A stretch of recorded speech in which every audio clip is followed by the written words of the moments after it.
At our family reunion, my aunt glared across the table and said, "You don't even count. You're just the kid they should have left behind." My sister snorted. My parents stayed silent. And right then, with plates still full and rich, I stood up and said, "This isn't your reunion. This is my property.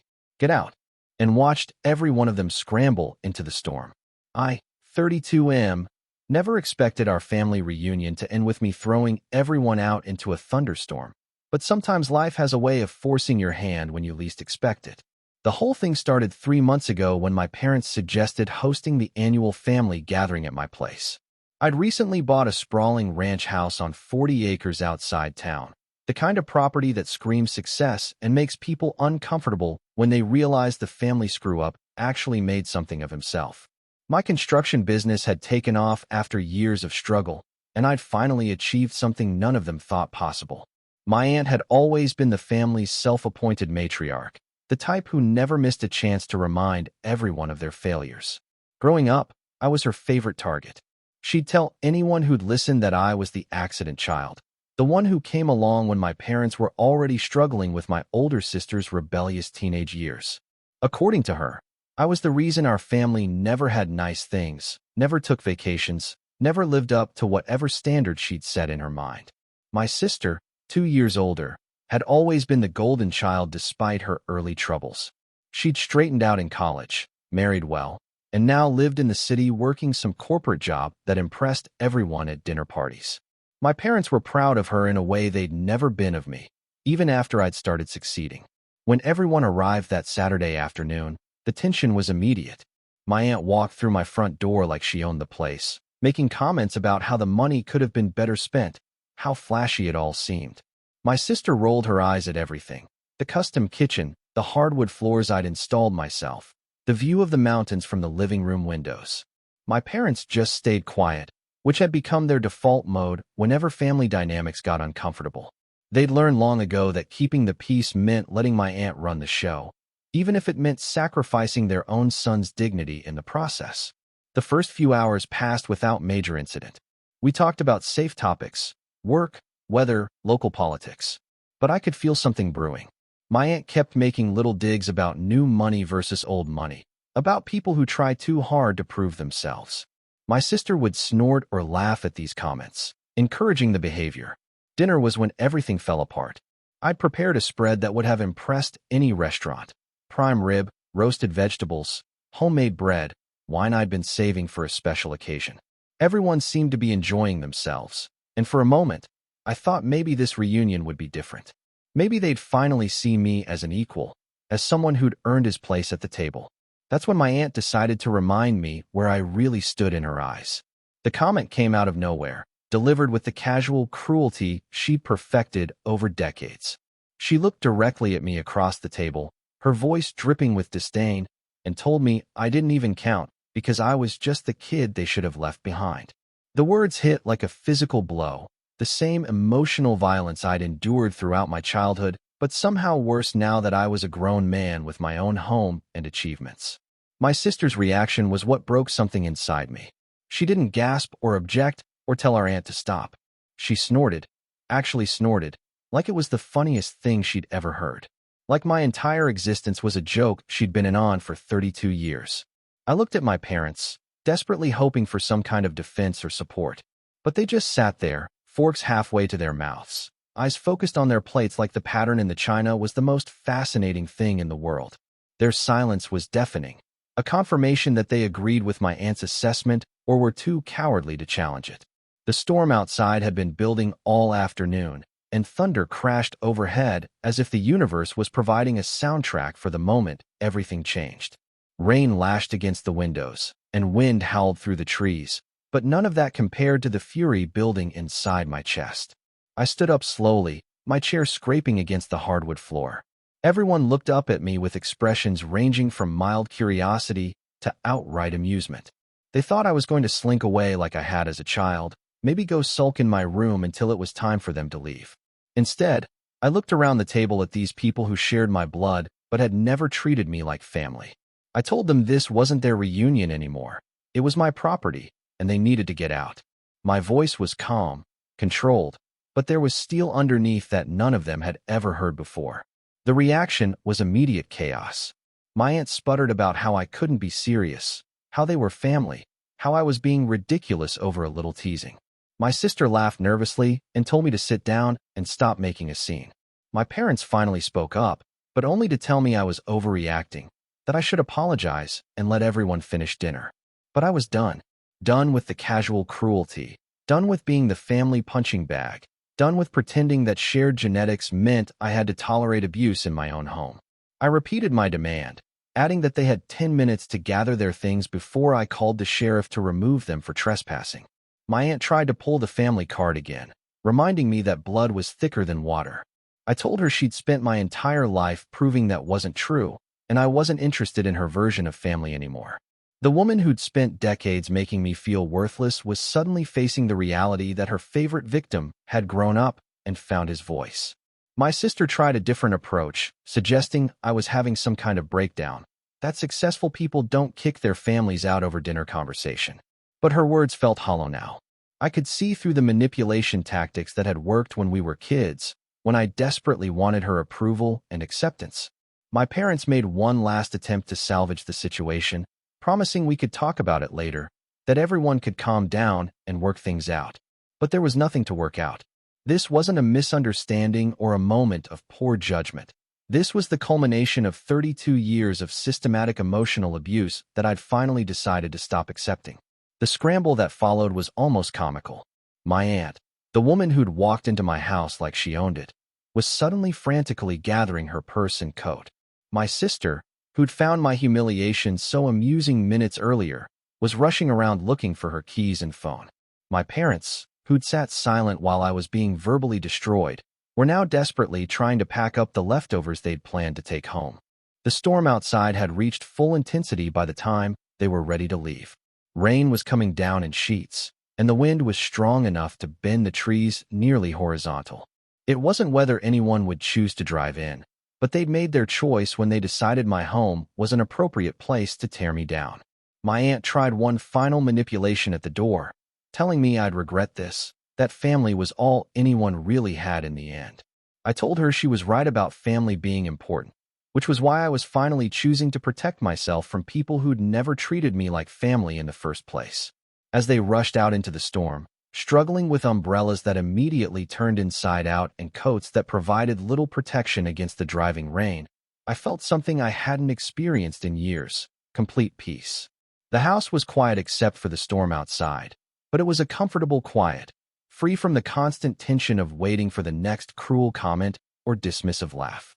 I cleaned up the dinner dishes, put away the leftover food, and poured myself a glass of the wine they'd barely touched. Sitting in my living room, looking out at the storm, I realized this wasn't just about one dinner or one cruel comment. This was about finally understanding that I deserved better than what they'd been giving me my entire life. Update 1. The aftermath started almost immediately. By Sunday morning, my phone was buzzing with messages from extended family members who'd heard various versions of what happened. Some supported my aunt's version, that I'd had an unprovoked meltdown and thrown everyone out for no reason. Others seemed genuinely shocked to learn how I'd been treated over the years. My cousin, my aunt's daughter, called to tell me her mother was devastated and couldn't understand why I'd been so cruel. When I explained what had actually happened, there was a long silence. She admitted her mother had a tendency to say hurtful things, but insisted she didn't mean them. I told her that intention didn't erase impact, and I was done making excuses for people who repeatedly chose to hurt me. My parents showed up Tuesday evening, looking uncomfortable and avoiding eye contact. They wanted to talk about what happened, to find a way to smooth things over so the family could go back to normal. When I asked them why they'd never defended me, why they'd sat silent while I was being emotionally abused, they insisted they'd just been trying to keep the peace. I told them their version of peace required my silence and acceptance of abuse, and I wasn't willing to pay that price anymore. They seemed genuinely surprised that their neutrality had felt like abandonment to me. My father mentioned that my aunt had always been difficult, but she was family, and families find ways to get along. The conversation went in circles for over an hour. They couldn't understand why I wouldn't just apologize and move on, why I had to make everything so complicated. They painted my decision as stubborn pride rather than self-preservation, suggesting I was throwing away relationships over hurt feelings. But it wasn't about hurt feelings anymore. It was about recognizing patterns of behavior that had shaped my entire life, about understanding that I'd been conditioned to accept treatment I'd never tolerate from strangers. My therapist, who I'd started seeing after years of depression I couldn't quite explain, had helped me recognize that what I'd experienced wasn't normal family teasing.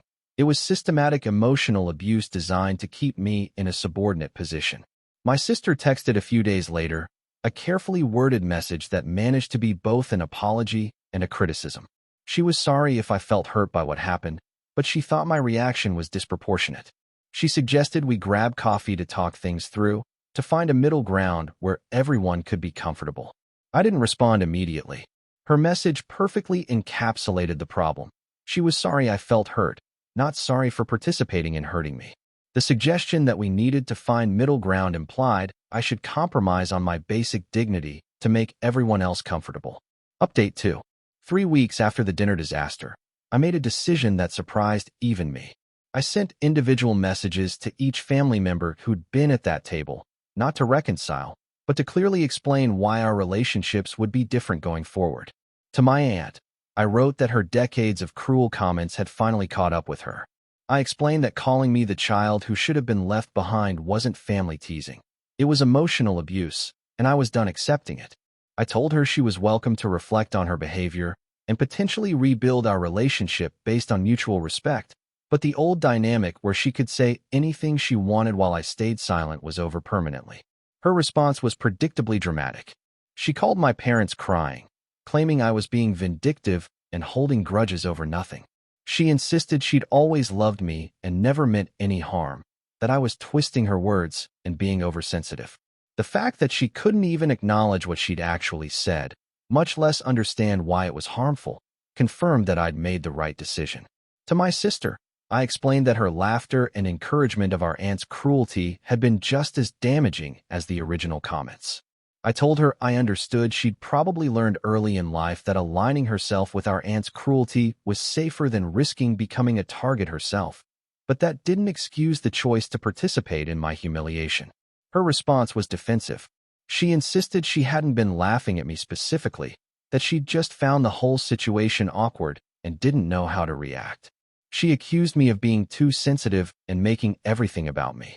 The message revealed exactly why our relationship had always felt hollow. She'd never seen me as a person deserving of basic respect and consideration. To my parents, I wrote the longest and most difficult message.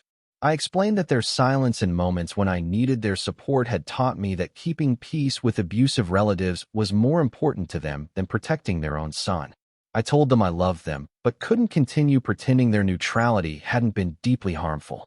Their response broke my heart and validated my decision simultaneously. They insisted they'd always loved me equally, that they'd never meant to make me feel unsupported. But they also suggested I was being unfair to expect them to get involved in family drama, that adult children should handle their own conflicts. They couldn't understand that their child being verbally abused wasn't drama. It was a situation that required parents to be parents, regardless of their child's age. The weeks that followed were strangely liberating. Without the constant anxiety of managing family relationships that were built on my acceptance of poor treatment, I found myself sleeping better, feeling less depressed, and actually enjoying social situations for the first time in years. My business continued thriving. Several major contracts came through, and I was able to hire 2 additional employees. Success felt different now that I wasn't constantly bracing for family members to diminish or dismiss my achievements. I realized how much energy I'd been spending on trying to prove my worth to people who'd already decided I had none. Old friends started commenting that I seemed different, more confident, less apologetic, more willing to speak up when something bothered me. I'd spent so many years accepting poor treatment from family that I'd developed a habit of accepting it from everyone. Learning to set boundaries at home had taught me to set them everywhere else too. Update 3. 2 months after the dinner incident, something unexpected happened. My cousin, my aunt's daughter, reached out with information that changed everything I thought I knew about my family history. She asked if we could meet for coffee, saying she had things to tell me that might help me understand why her mother had always been so harsh with me. I was reluctant, expecting another attempt to rehabilitate my aunt's image, but curiosity won out. What she told me over coffee that afternoon was stunning.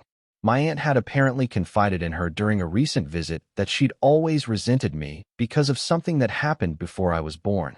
My parents had loaned my grandparents money for my aunt's medical bills when she was struggling with fertility issues, money that was supposed to help my parents buy their first house.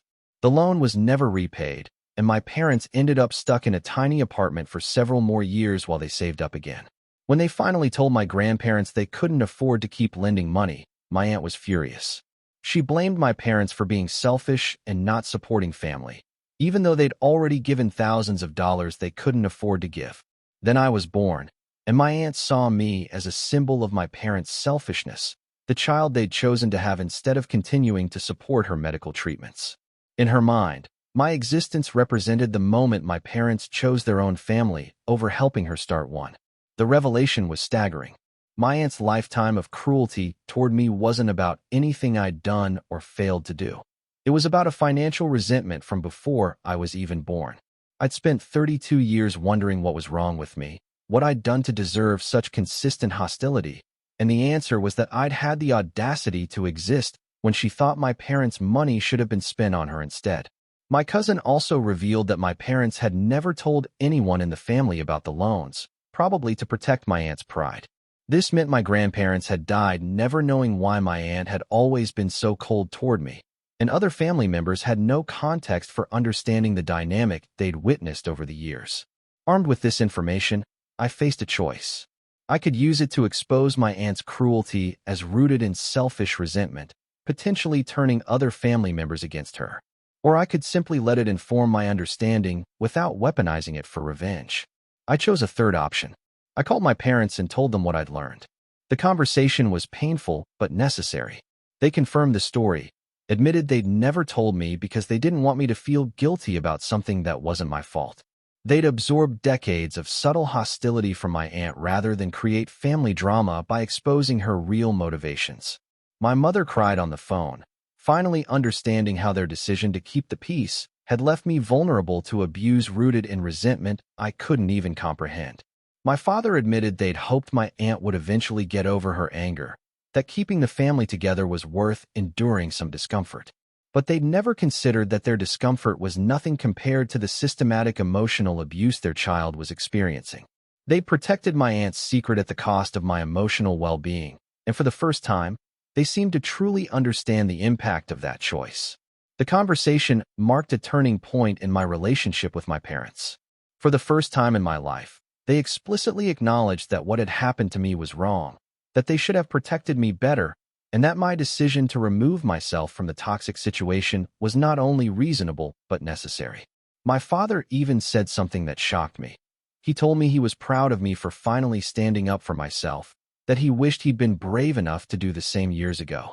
My mother asked what they could do to rebuild our relationship on a healthier foundation. 3 months after throwing my family out into that storm, I found myself cautiously optimistic about the future. My relationship with my parents was slowly improving as they worked to understand and acknowledge the harm their inaction had caused.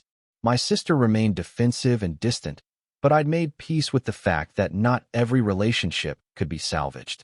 As for my aunt, she'd apparently told several family members that I was unstable and vindictive, trying to control the narrative about what happened at dinner. But my cousin's revelation had started conversations among other family members, and some were beginning to question why they'd never noticed the pattern of hostility toward me. I wasn't interested in turning the situation into a family war, but I also wasn't going to protect someone who'd spent decades systematically trying to destroy my self-worth. When people asked about what happened, I told them the truth simply and without embellishment. The facts spoke for themselves. My house felt different now. The dining room, where I'd been humiliated, had become a place where I entertained friends who actually enjoyed my company. The property I'd worked so hard to buy was finally serving its purpose, providing me with a sanctuary where I controlled who was welcome and how I was treated. Sometimes I think about that storm, about watching them rush out into the rain and wind. Part of me had felt guilty about it initially, but I've come to see it as a perfect metaphor.